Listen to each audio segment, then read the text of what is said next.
Shalom saudara yang dikasihi Tuhan. Hari ini kita bertemu lagi di dalam pembahasan kita bagaimana mencari hikmat. Banyak orang tidak mempunyai hikmat sehingga hidup mereka merana, mereka depresi, mereka putus asa. Tapi sebelum kita mulai, mari saya ajak kita berdoa dulu. Tuhan Yesus, terima kasih Engkau masih beri kesempatan buat kami untuk belajar hari ini. Biarlah Tuhan bukakan semua rahasia-rahasia tentang bagaimana supaya kami memiliki hikmat Tuhan. Biarlah Engkau berkati semua pendengar yang akan menyaksikan video tayangan ini. Berkati hamba-Mu juga yang menyampaikan. Biarlah nama Yesus saja yang dipermuliakan. Dalam nama Yesus, amin. Puji nama Tuhan. Banyak orang tidak punya hikmat. Hikmat itu apa sih? Hikmat itu adalah pertama-tama takut akan Tuhan. Orang yang punya hikmat itu hidupnya akan berhati-hati. Dia akan mengambil jalannya hati-hati, berkata hati-hati, berpikir hati-hati, pakai matanya hati-hati, berpikir dalam hatinya juga hati-hati, melakukan segala sesuatu juga tidak sembarangan, melangkah ke tempat yang benar. Karena orang tersebut memiliki hikmat. Karena hikmat adalah dasar daripada takut akan Tuhan. Mari kita belajar apa saja yang harus kita lakukan supaya kita menjadi orang-orang yang berhikmat. Amsal 14 ayat 12 berkata begini. Ada jalan yang disangka orang lurus, tetapi ujungnya maut. Amsal 5 ayat 5 dan 6. Kakinya turun menuju maut, langkahnya menuju dunia orang mati. Ia tidak menempuh jalan kehidupan, jalannya sesat tanpa diketahuinya. Banyak jalan yang disangka orang tuh lurus, tetapi ujungnya itu maut. Banyak orang tidak sadar dalam kehidupannya. Dia sebagai orang Kristen, dia sudah menjalani jalan yang sesat. Mengapa Tuhan berkata tentang hal ini kepada kita? Kita ambil contoh. Orang-orang Farisi, ahli-ahli Taurat. Mereka berpikir bahwa dengan membunuh Yesus, dengan menyalibkan Yesus, mereka sudah berbuat baik kepada Tuhan. Inilah yang dikatakan mereka tidak punya hikmat. Karena hikmat adalah takut akan Tuhan. Disangkanya oleh orang Farisi dan ahli Taurat, mereka akan masuk surga dengan cara menyalibkan Yesus. Tetapi ujungnya adalah maut. Mereka binasa. Lalu banyak orang merasa dirinya benar, tetapi mereka dalam kehidupan sehari-hari mereka sudah sesat. Sesat dalam pikirannya, sesat dalam matanya, sesat dalam bicaranya, sesat dalam hatinya, sesat dalam tangannya dan kakinya melangkah. Janganlah kita menjadi orang-orang yang seperti itu. Karena saat itu iblis akan masuk ke dalam hati kita. Seolah-olah kita melakukan yang benar, tetapi sebetulnya kita sedang ngantri berjalan menuju jurang neraka. Mari kita belajar lebih lanjut ayat-ayat selanjutnya. Hal yang pertama adalah takut akan Tuhan. Ini yang pertama. Amsal 2 ayat 4 dan 5. Jikalau engkau mencarinya seperti mencari perak dan mengejarnya seperti mengejar harta terpendam, maka engkau akan memperoleh pengertian akan takut akan Tuhan. Pengertian takut akan Tuhan bagaikan kita sedang mencari perak dan harta yang terpendam. Siapakah yang tidak suka dengan harta yang terpendam? Semua ingin memiliki harta terpendam. Tetapi itulah niat kita. Tiap hari kita sepertinya sedang mengejar harta yang terpendam. Cara kita mengejar harta yang terpendam adalah mencari, dan mencari. Tuhan Yesus berkata, barang siapa mereka yang mencari, mereka akan mendapatkan. Barang siapa yang mengetuk, pintu akan dibukakan. Apakah kita sudah mencari Tuhan dengan segenap hati, segenap jiwa? Ini pertanyaan buat kita semuanya. Karena barang siapa yang mencari seperti mencari harta terpendam, maka dia akan mendapatkan harta itu. Yaitu apa? Hikmat Tuhan. Takut akan Tuhan ada pada orang itu. Saya memiliki sebuah cerita. Di dalam kehidupan kita, pada saat kita terima Yesus sebagai Tuhan dan Juru Selamat, sebetulnya dalam hati kita itu sudah ada kompasnya dan sudah ada petanya. Petanya kemana? Petanya adalah menuju ke surga. Karena barang siapa yang percaya kepada Yesus Kristus sebagai Tuhan, dia tetap akan menerima kehidupan yang kekal walaupun tubuhnya sudah mati. Pada saat kita pegang peta dan kompas yang Tuhan kasih di dalam hati kita, kita mulai berjalan di dalam mengejar harta yang terpendam itu. Kita cari seperti perak, seperti mencari perak dan harta terpendam. Lalu kita berjalan dalam kehidupan kita. Kita naik ke gunung, kita turun ke lembah, kita masuk di dalam lembah kelam. Bahkan kadang-kadang kita masuk di dalam padang gurun. Itulah kehidupan manusia. Bahwa kehidupan itu kita harus jalani semuanya. Naik turun dan ada tempat padang rumput, ada tempat yang kering dalam kehidupan kita. Tapi jangan menyerah. Karena kita saat kita mencari seperti mencari harta terpendam, maka kita akan bertemu dengan titik tempatnya di mana harta terpendam itu berada. Kompas yang kita terima dari Tuhan menunjukkan suatu tempat. Ini loh tempatnya. Maka kita mulai menggali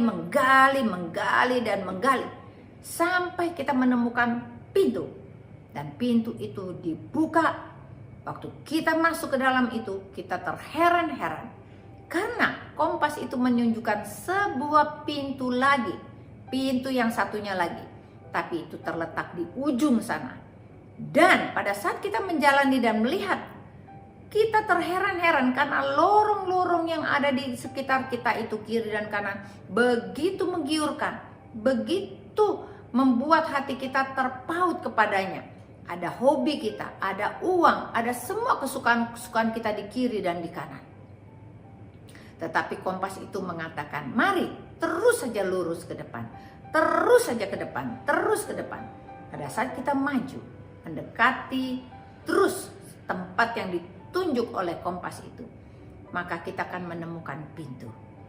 Dan pada saat kita ingin masuk ke dalam pintu itu, badan kita tidak bisa masuk karena tubuh kita terlalu besar.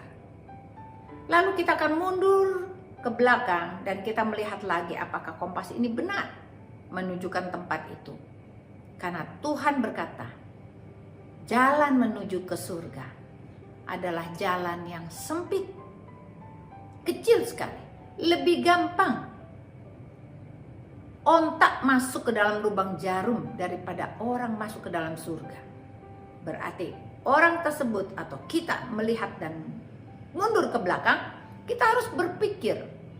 Kompas itu berkata kepada kita bahwa engkau harus menutup pintu kiri dan kanan kehidupanmu, baru engkau bisa menjadi kecil sama seperti aku. Kita antara percaya dan tidak percaya, tapi kita pingin tahu apa yang akan terjadi. Kita mulai menutup pintu lorong-lorong di kiri dan kanan kita. Mungkin ada hobi-hobi kita yang mengikat kita. Mungkin masih ada kesakitan hati kita. Kita tidak mau lepaskan, kita tutup. Lalu mungkin ada yang menggiurkan kita masih suka cinta akan uang. Kita tidak bisa melepaskan kebiasaan-kebiasaan kita yang lama. Mungkin kita masih punya hobi-hobi lain yang bertentangan dengan firman Tuhan. Tapi Tuhan katakan tutup semuanya itu. Pada saat kita tutup, kita mulai melihat tubuh kita. Semakin hari semakin kecil. Semakin kita tutup pintu kiri dan kanan semakin kecil. Sehingga sampai di ujung sana kita menutup pintu kiri dan kanan kita. Kita menjadi kecil sama sebesar kompas yang ada di tangan kita. Sudah menjadi satu dengan kompas. Dan saat itulah kita bisa masuk ke dalam pintu yang sempit itu. Itulah kerajaan surga. Saudara yang dikasihi, bahwa untuk masuk ke dalam kerajaan surga, kita harus lepaskan semua. Lepaskan semua. Karena takut akan Allah itu menjadi sebuah kebebasan dan kemerdekaan buat kita. Tidak lagi terikat akan dosa. Tidak lagi terikat pada keinginan daging. Tidak lagi dipengaruhi oleh depresi. Karena kita sudah dibebaskan. Kita hidup dalam takut akan Tuhan. Maka Tuhan akan memberikan kekuatan kepada kita.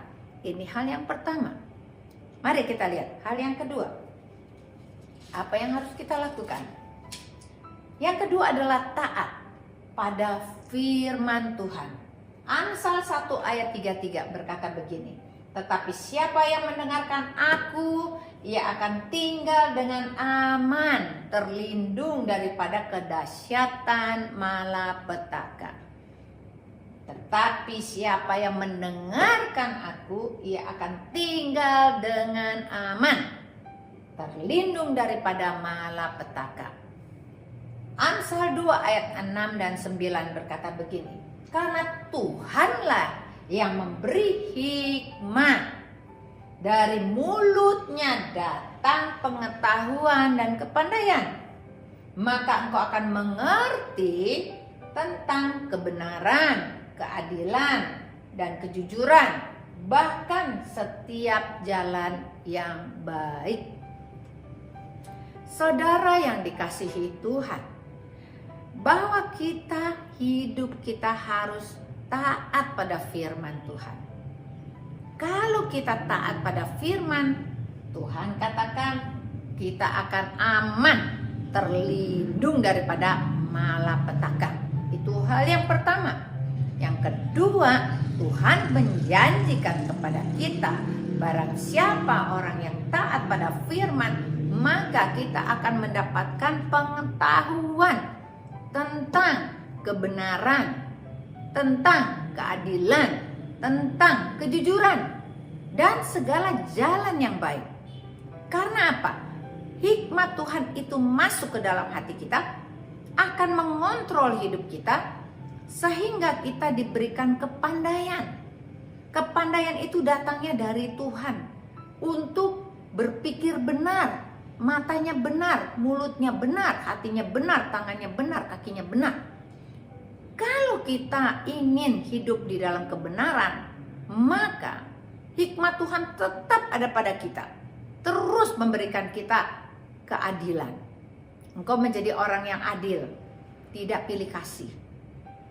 Engkau melakukan semua yang baik dalam kehidupanmu, karena kebenaran itu akan menghasilkan kebaikan-kebaikan. Dan hidupmu juga akan penuh dengan kejujuran. Engkau tidak akan pernah bohong lagi. Tidak ada bohong kecil dan tidak ada bohong besar. Dua-duanya salah. Karena hidup kita harus jujur di mata Tuhan. Hanya orang-orang yang murni hatinya, yang hidupnya jujur, yang taat pada firman, itulah orang-orang yang dipilih masuk ke dalam kerajaan surga. Supaya kita semuanya menemukan jalan-jalan hidup kita yang baik. Tanpa hikmat Tuhan kita nggak bisa. Hikmat Tuhan itu bicara tentang takut akan Tuhan, bicara tentang taat pada firman Tuhan. Ambil ini menjadi tools, menjadi gaya hidupmu, sehingga engkau tidak lagi menjadi orang yang kalah, tetapi engkau menjadi orang yang menang. Orang yang pandai, orang yang berhikmat tidak gampang dikalahkan oleh tipu muslihat iblis. Ingatlah, di akhir zaman bahwa banyak sekali orang akan dipengaruhi oleh tipu muslihat iblis. Iblis berjalan-jalan di sekitar kita seperti singa yang mengaum-ngaum supaya kita dijatuhkan masuk ke dalam dosa lagi. Walaupun engkau adalah orang-orang yang beriman, walaupun engkau adalah orang-orang Kristen, tetapi justru iblis bekerja keras untuk mengalahkan kita. Tetapi orang-orang yang hidup mempunyai hikmat Tuhan, takut akan Tuhan, akan diluputkan, akan aman dan terlindung dari malapetaka, termasuk engkau tidak gampang dipengaruhi oleh iblis sehingga hidupmu dikalahkan. Engkau selalu depresi, selalu putus asa, selalu masalah dan masalah-masalah. Karena hidup di dalam Tuhan adalah hidup dalam kemenangan. Inilah jawaban. Jangan pernah mundur. Taatlah pada firman Tuhan. Gali firman Tuhan. Apapun yang dikatakan di situ. Ampunilah musuhmu. Berbuat baiklah kepada orang yang jahat kepadamu. Just do it. Lakukan. Lakukan kebaikan. Apalagi taat pada firman Tuhan. Firman Tuhan berkata begini. Pada saat engkau melihat orang yang haus, engkau berikan minum. Pada saat engkau memberikan makan kepada orang yang lapar. Pada saat engkau memberikan pakaian kepada orang yang tidak punya pakaian. Dan pada saat engkau menengok penjara, disitulah engkau sudah melakukannya untuk aku. Walaupun kita melakukannya kepada orang yang paling hina sekalipun, kita sudah melakukan buat Tuhan. Inilah yang dikatakan taat kepada firman Tuhan. Itu hal yang kedua. Hal yang ketiga, kita lihat lagi. Amsal 3. Ayat 1, 2, dan 3 berkata begini. Hai anakku, janganlah engkau melupakan ajaranku, dan biarlah hatimu memelihara perintahku. Karena panjang umur, lanjut usia, serta sejahtera ditambahkan kepadamu. Janganlah kiranya kasih dan setia meninggalkan engkau.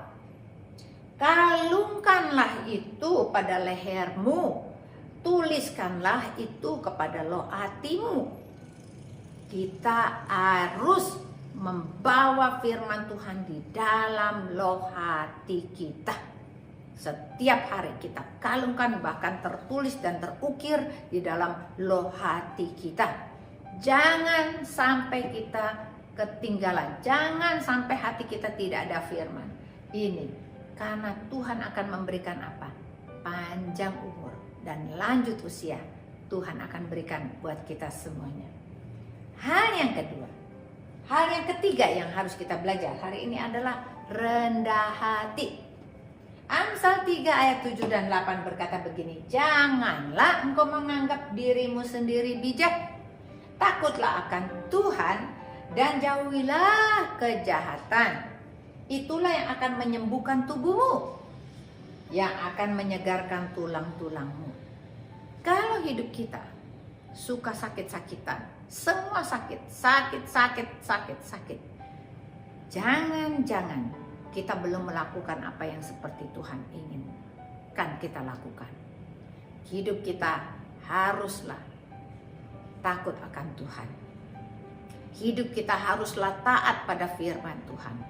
Hidup kita haruslah rendah hati supaya Tuhan berkenan kepada kita.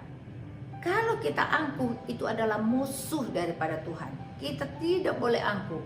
Kita jangan seorang pun menganggap dirinya bijak. Takutlah akan Tuhan. Jauhilah kejahatan. Maka itulah yang menyembuhkan tubuhmu, yang membuat tulang-tulangmu menjadi kuat. Saudara yang dikasihi Tuhan, praktekkan ini. Jikalau engkau akan praktekkan, penyakitmu akan sembuh. Tulang-tulangmu akan sembuh dan kuat kembali. Banyak orang membungkuk dan bungkuk, makin bungkuk. Kenapa? Karena hidupnya sangat susah. Mungkin dia tidak memiliki kerendahan hati dalam hidupnya, sehingga dia sakit-sakitan.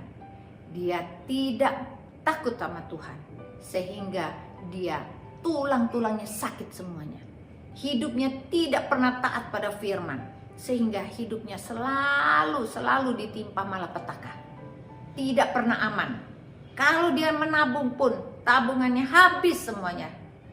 Seperti pundi-pundi yang berlubang. Saudara yang dikasihi, engkau sudah dengar firman hari ini. Biarlah hari ini kita disegarkan kembali. Jalani supaya engkau berubah. Kalau kita berubah, maka Tuhan akan disenangkan hatinya. Dan engkau pun akan hidup berbahagia. Jangan lupa untuk selalu mengkalungkan firman Tuhan itu di dalam leher kita. Mengukir semua firman yang kita dengar hari ini di dalam loh hati kita. Maka kita disebut orang-orang yang berbahagia. Maka Tuhan akan mengundang kita, mari masuklah ke dalam kerajaanku. Hai engkau orang-orang benar. Tuhan Yesus memberkati. Mari kita berdoa. Tuhan Yesus, terima kasih untuk firman-Mu. Engkau memberi kekuatan baru buat kami. Tuhan mengajarkan kami bagaimana caranya mencari hikmat Tuhan.